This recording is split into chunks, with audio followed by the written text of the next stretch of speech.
गुरु ब्रह्मा गुरु विष्णु गुरुदेव महेश्वर गुरुदेव परब्रह्म तस्मै श्री गुरवे नमः। ओं नमः भगवते वासुदेवाय। श्रीमद् भागवत गीता अथ द्वितीय अध्याय श्लोक नंबर 56। दुःखेषु निरुद्धैर्न मना सुखेषु विगतस्पृह वीतराग भय क्रोध स्थितधीर्मुनिरुच्यते। ত্রিতাপ দুঃখ উপস্থিত হলেও যার মন উদ্বিগ্ন হয় না, সুখ উপস্থিত হলেও যার স্পৃহা হয় না, এবং যিনি আসক্তি ভয় ও ক্রোধ থেকে মুক্ত, তিনি স্থিতধী অর্থাৎ স্থিতপ্রজ্ঞ। দৈহিক বা দৈবিক এবং ভৌতিক দুঃখে যার মন উদ্বেগহীন, সুখে নিস্পৃহ, যার আসক্তি ভয় এবং ক্রোধ নাশ হয়েছে, মননশীলতার চরম সীমানায় যিনি পৌঁছেছেন, তাকেই স্থিতপ্রজ্ঞ বলা হয়।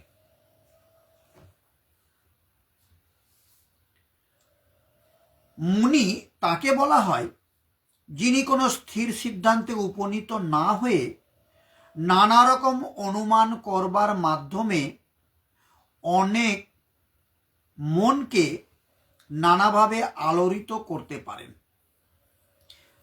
তাই বলা হয় যে নানা মুনির নানা মত। কোনো মুনির মত যদি অন্য মুনির থেকে স্বতন্ত্র না হয়, তবে তাকে যথার্থ মুনি বলা যায় না।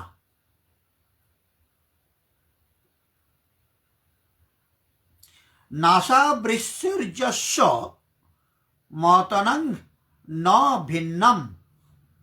মহাভারতের বনপর্বের 313 নম্বর অধ্যায়ের 117 নম্বর শ্লোকে। কিন্তু এখানে ভগবান উক্ত স্থিতধী মুনি সাধারণ মুনিদের থেকে ভিন্ন। স্থিতধীর মুনি সর্বদাই কৃষ্ণ ভাবনা মগ্ন, কেননা তিনি জল্পনা কল্পনামূলক সমস্ত কার্যকলাপের অবসান করেছেন। তাকে বলা হয় প্রশান্ত নিঃশেষ মনোরথান্তর। এটা স্তোত্ররত্ন গ্রন্থ থেকে 43 নম্বর শ্লোকে পাওয়া যায়। অথবা যিনি জল্পনা কল্পনার স্তর অতিক্রম করে উপলব্ধি করতে পেরেছেন যে বসুদেব তনয় ভগবান বাসুদেব বা শ্রীকৃষ্ণই সবকিছু, বাসুদেব সর্বমিতি স মহাত্মা সুদুর্লভ, তাকেই বলা হয় একনিষ্ঠ মুনি, যিনি কৃষ্ণ ভাবনাময় হয়েছেন এবং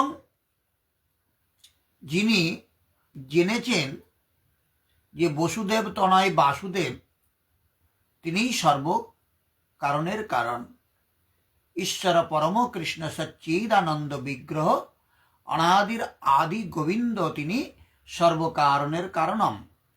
এই কথাটা যিনি জেনেছেন এবং মেনেছেন, তিনিই হচ্ছেন আদর্শ মুনি। এই ধরনের কৃষ্ণ ভাবনাময় ভগবত ভক্তকে জড়জগতের ত্রিতাপ ক্লেশের কোনো আক্রমণই আর বিচলিত করতে পারে না, কারণ তিনি সব রকমের দুঃখ দুর্দশাকে ভগবানের আশীর্বাদ বলে মনে করেন। আমরা যদি কোনো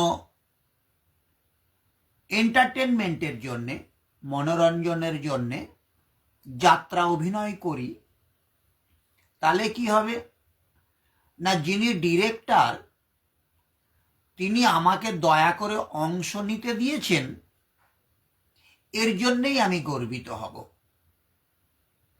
বাকি তো সবাই শ্রোতা বা দর্শক, তারা যাত্রা দেখবে বা শুনবে, কিন্তু যারা অভিনয় করবে 10-15 জন, তাদেরকে যে সুযোগ দিয়েছে ডিরেক্টর, এটার জন্যই কৃতার্থ হওয়া উচিত।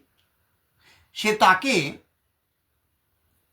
দুঃখের অভিনয় করতেই দিন, আর হাসির অভিনয় করতে দিন, খলনায়কের অভিনয় করতে দিন, বা নায়কের অভিনয় করতে দিন, বা রাজার অভিনয় করতে দিন, যা কিছুই দিন না কেন, অংশগ্রহণ তো করেছে, এর জন্যই তো কৃতার্থ। তা ভগবান আমাকে সুখে রাখুক বা দুঃখে রাখুক, তিনি আমাকে যেমন রেখে আনন্দ পান, আমাকে যেমন দেখে তিনি আনন্দ পান, আমি তেমন সাজতেই প্রস্তুত। তিনি যদি আমাকে দুঃখী দেখে আনন্দ পায়, আমি দুঃখী সাজতে প্রস্তুত। তিনি যদি আমাকে সচ্ছল দেখে আনন্দ পান, আমি তাতেই প্রস্তুত। কারণ আমি পুতুল মাত্র, আর ভগবান তার হাতের সুতো নিয়ে আমাকে নাচাচ্ছে। তিনি যেমন নাচাবেন আমি তেমন নাচব। একলা ঈশ্বর কৃষ্ণ, বাকি আমরা সকলেই ভৃত্য। যারে জইছে নাচাই, সে তৈছে করি নৃত্য। তিনি মনে করেন যে তার পূর্বকৃত অসৎ কর্মের জন্য আরো দুঃখ দুর্দশা তার প্রাপ্য ছিল, কিন্তু ভগবানের করুণার ফলে তার সেই সমস্ত দুঃখ দুর্দশার ভার অনেক লাঘব হয়ে গেছে। এটাই ভগবত ভক্তের ভাবনা। তেমনি যখন তার সুখানুভূতি হয়, তখন তিনি নিজেকে সেই সুখের অযোগ্য বলে মনে করেন। ভগবান দয়া করে আমাকে সুখে রেখেছে, তাই আমি আছি, সবই তো তাঁরই কৃপা। তিনি ভাবেন যে ভগবানের কৃপাতেই তিনি ওই রকম সুখপ্রদ অবস্থায় রয়েছেন এবং আরো ভালোভাবে ভগবানের সেবা সম্পাদন করতে পারছেন। আর ভগবানের সেবা করবার জন্য তিনি সবসময় উদ্যমী ও তৎপর, এবং কোনো রকম আসক্তি বা বিরক্তির দ্বারা তিনি প্রভাবিত হন না। নিজের ইন্দ্রতৃপ্তি করবার আকাঙ্ক্ষাকে বলা হয় আসক্তি, এবং এই ধরনের ইন্দ্রতৃপ্তির আকাঙ্ক্ষা না থাকলে বলা হয় বিরক্তি। কিন্তু যিনি কৃষ্ণ ভাবনাময় অবিচলিত, তার কোনো কিছুর প্রতি আসক্তিও নেই, আবার বিরক্তিও নেই, কেননা ভগবানের সেবায় তিনি নিজেকে সম্পূর্ণভাবে উৎসর্গ করেছেন। তাই তার কোনো প্রচেষ্টা ব্যর্থ হলে তিনি ক্রোধান্বিতও হয় না। সফল হন বা ব্যর্থ হন, কৃষ্ণ ভাবনাময় ব্যক্তি তার সংকল্পে সর্বদাই একনিষ্ঠ। আমার কাজ করার কথা, সফল হব বা বিফল হবে মালিক বুঝবে। আমার শুধু কর্ম করবার কথা, ফলের দিকে আমার তাকানোর কথা নয়। এটাই একজন কৃষ্ণ ভক্তের প্রকৃত চরিত্র হওয়া উচিত। 57 নম্বর শ্লোকটা আমরা এবার একটু দেখি। য সর্বত্র নভিস্নেহস্তত্তৎ প্রাপ্য শুভাশুভম নাভিনন্দতি ন দেষ্টি তস্য প্রজ্ঞা প্রতিষ্ঠিতা। জড়জগতে যিনি সমস্ত জড় বিষয়ে আসক্তি রহিত, যিনি প্রিয় বস্তু লাভে আনন্দিত হন না এবং অপ্রিয় বিষয় উপস্থিত হলে বিরূপ হন না, তিনি পূর্ণ জ্ঞানে প্রতিষ্ঠিত হয়েছেন।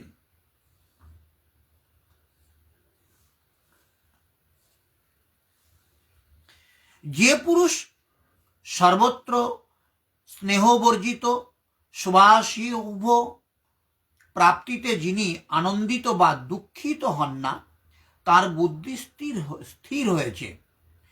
শুভ পরমাত্মা স্বরূপ সংযোগ করে এবং অশুভ প্রকৃতিতে প্রফুল্ল করে রাখে।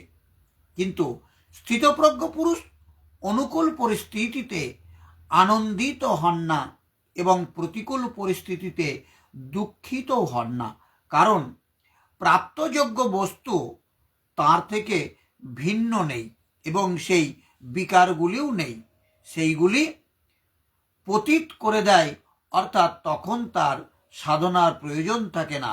এইরূপ ব্যক্তিকে স্থিতপ্রজ্ঞ বলা হয়। যিনি ভগবানকে মালিক বলে জেনেছেন এবং নিজেকে দাস বলে জেনেছেন, তাদের উভয়ের মধ্যে আর কিছু পাওয়ার বাকি থাকে না বা পাওয়ার কিছু অবকাশ থাকে না। কোন একজন প্রশ্ন করছে, আচ্ছা, ভগবান যদি সত্যি সত্যি আপনার সামনে আসে, তাহলে আপনি ভগবানের কাছে কি প্রার্থনা করবেন, কি চাইবেন? খুব তাৎপর্যপূর্ণ একটা প্রশ্ন। সত্যি ভাবুন তো, ভগবান যদি কারোর সামনে আসে, দর্শন হয়, তার আর কোনো কিছু চাওয়ার বাকি থাকে না? চাওয়া উচিত। মানব জীবনের সর্বশ্রেষ্ঠ প্রাপ্তি ভগবান দর্শন হয়ে গেছে, তার সামনে এসে গেছে, আর কিছু চাওয়ার কি প্রয়োজন আছে? অথচ প্রশ্নকর্তা অবলীলাক্রমে কেমন বোকা প্রশ্ন করে ফেলল যে ভগবান যদি আপনার সামনে আসে, তাহলে আপনি তার কাছে কি প্রার্থনা করবেন, আপনি কি চাইবেন? যার এরূপ হয়েছে তার আর কিছু চাওয়ার বাকি থাকে না, তার সমস্ত কিছুর প্রয়োজন ফুরিয়ে গেছে। এইরূপ ব্যক্তিকে স্থিতপ্রজ্ঞ বলা হয়। জড়জগতে সবসময় নানা রকম উত্থান পতন ঘটে চলেছে, যেগুলি কখনো শুভ বা অশুভ হতে পারে। যিনি এই ধরনের উত্থান পতনে বিচলিত হন না, যিনি ভালো মন্দের দ্বারা প্রভাবিত হন না, তাকেই কৃষ্ণ ভাবনাময় স্থিতি বলে বিবেচনা করতে হবে। জড়জগতে সবসময়ই শুভ ও অশুভর সম্ভাবনা থাকে, কারণ জড় জগৎটাই এই দ্বন্দ্বভাবে পরিপূর্ণ। কিন্তু কৃষ্ণ ভাবনায় একনিষ্ঠ ভক্ত কখনোই এই শুভ ও অশুভ দ্বন্দ্বের দ্বারা প্রভাবিত হন না, কারণ তিনি সর্বমঙ্গলময় পরমেশ্বর ভগবান শ্রীকৃষ্ণের সঙ্গে গভীরভাবে যুক্ত। ভগবান শ্রীকৃষ্ণের প্রতি এই ধরনের চেতনা সম্পন্ন হওয়ার ফলে তিনি এক যথার্থ দিব্য স্তরে অধিষ্ঠিত হন, যাকে পরিভাষায় বলা হয় সমাধি। তাহলে সমাধি মানে আমি ধ্যানে বসে গেলাম আর এখান থেকে আমার আত্মাটা বেরিয়ে চলে গেল, এর নামও সমাধি নয়। আবার মৃত্যুর পরে মাটির মধ্যে পুঁতে দিল, বললো সমাধি দিয়েছি, ওটার নামও সমাধি নয়।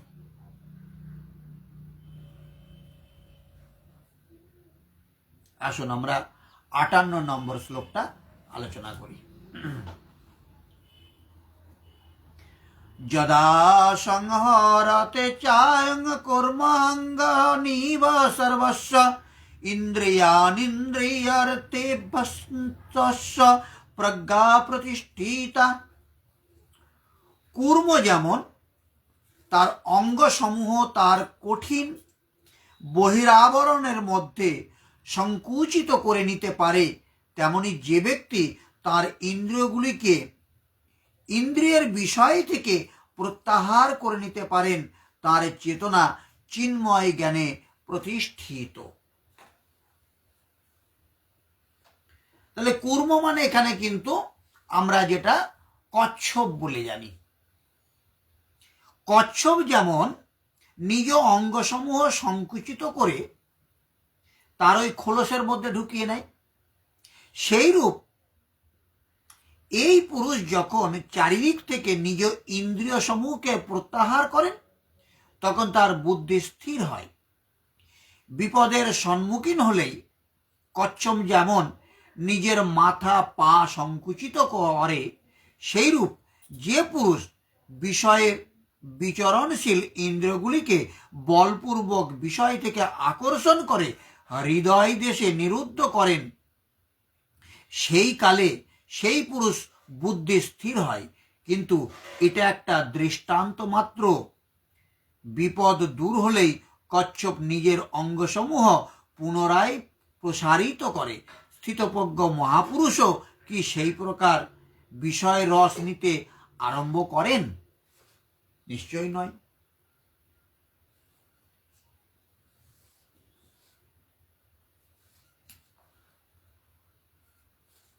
যোগী ভগবত ভক্ত বা আত্মতত্ত্ব জ্ঞানীর লক্ষণ হচ্ছে তিনি তার ইচ্ছানুসারে তার ইন্দ্রগুলোকে দমন করতে পারেন। অধিকাংশ মানুষই তাদের ইন্দ্রিয়ের দাস, আর তাই তারা ইন্দ্রিয়ের নির্দেশ অনুসারে পরিচালিত হয়। যোগীর অবস্থান সম্পর্কিত প্রশ্নের এটিই হচ্ছে উত্তর। ইন্দ্রগুলিকে বিষধর সর্পের সঙ্গে তুলনা করা হয়। সাধারণত ইন্দ্রগুলি স্বেচ্ছাচারী ও উচ্ছৃঙ্খল। সাপুরে যেমন সাপকে পোষ মানায়, যোগী বা ভগবত ভক্তকেও ঠিক তেমনি কঠোরভাবে সর্পতুল্য ইন্দ্রগুলিকে নিয়ন্ত্রণ করতে হবে। তারা তাদের কখনোই স্বাধীনভাবে কাজ করতে দেন না। কাদের না? ইন্দ্রগুলিকে। ইন্দ্রগুলিকে তারা স্বাধীনভাবে কাজ করতে দেয় না, তার ইচ্ছা মতো ইন্দ্রগুলোকে পরিচালিত করতে চেষ্টা করে। এটাই যোগীর লক্ষণ। শাস্ত্রে বিধিনিষেধের সম্বন্ধে নানা রকম নির্দেশ দেওয়া আছে। তার মধ্যে কয়েকটি অকরণীয় এবং কয়েকটি করণীয়। কিছু করা যাবে আর কিছু করা যাবে না। এই সমস্ত বিধিনিষেধের নির্দেশগুলি আচরণ করার মাধ্যমে ইন্দ্রগুলিকে সংযত না করতে পারলে কৃষ্ণ ভাবনাময় সুদৃঢ়ভাবে স্থিত হওয়া সম্ভব নয়। এই সম্বন্ধে এখানে খুব সুন্দরভাবে কূর্মের উদাহরণ দেওয়া হয়েছে। কূর্ম বা কচ্ছপ যে কোনো সময় তার অঙ্গগুলি তার খোলসের মধ্যে গুটিয়ে নিতে পারে, আবার প্রয়োজন হলে তাদের বার করে আনতে পারে। ঠিক তেমনি কৃষ্ণ ভাবনাময় ভগবত ভক্ত ভগবানের সেবার বিশেষ প্রয়োজনেই কেবল তার ইন্দ্রগুলিকে ব্যবহার করেন, আর অন্য সময় তাদের গুটিয়ে রাখেন। অর্জুনকে এখানে শিক্ষা দেওয়া হয়েছে তার নিজের তৃপ্তি সাধনের জন্য।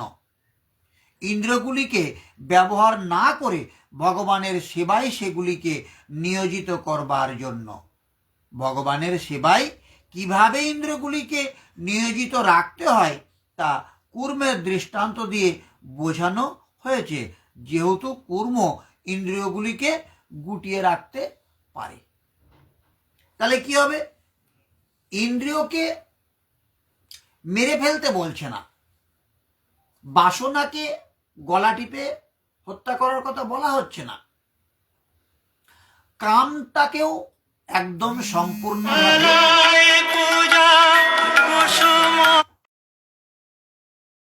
তাহলে কাম থাকবে কামনা শূন্য, সে কাম হবে কৃষ্ণ সেবার জন্যে। তাহলে আমার একমাত্র কামনা বাসনা যেটা থাকবে সেটা কৃষ্ণ সেবার জন্যে। ইন্দ্রিয়গুলো সেইভাবে ব্যবহার করা হবে, ইন্দ্রিয় সুখের জন্যে, আত্মতৃপ্তির জন্যে নয়, কৃষ্ণ সেবার জন্যে এটাই ব্যবহৃত হোক। হরে কৃষ্ণ। আজকে এই পর্যন্ত থাক। আগামী দিন আমরা 59 নাম্বার শ্লোক আলোচনা করব। ওং সর্বে ভবন্তু সুখিনঃ, সর্বে সন্তু নিরাময়া, সর্বে ভদ্রাণি পশ্যন্তু, মা কশ্চিৎ দুঃখভাগ ভবেৎ। ওং শান্তি শান্তি শান্তি। সমস্ত মানুষ সুখী হোক, সমস্ত মানুষ রোগমুক্ত হোক, সমস্ত মানুষকে আমি দেখতে চাই তারা যেন কোনো দুঃখ ভোগ না করে। হরে কৃষ্ণ।